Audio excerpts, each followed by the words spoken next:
ఏపీలో 20 మంది ఐఏఎస్లను బదిలీ చేస్తూ ప్రభుత్వం ఉత్తర్వులు జారీ చేసింది. దీనికి సంబంధించి మరిన్ని వివరాలు మా ప్రతినిధి రాఘవేంద్ర అందిస్తారు. రాఘవేంద్ర, ఐఏఎస్ల బదిలీలకు సంబంధించి మీ దగ్గర ఉన్న పూర్తి సమాచారం ఏంటి?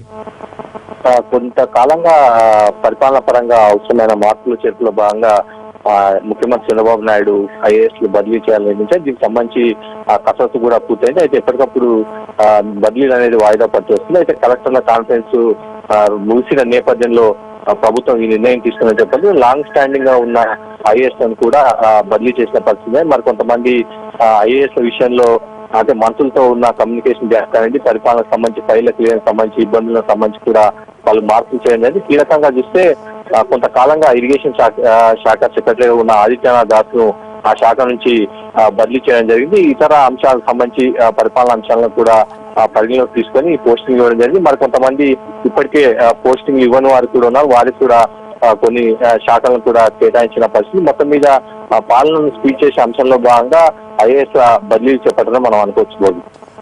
Thank you Raghavendra.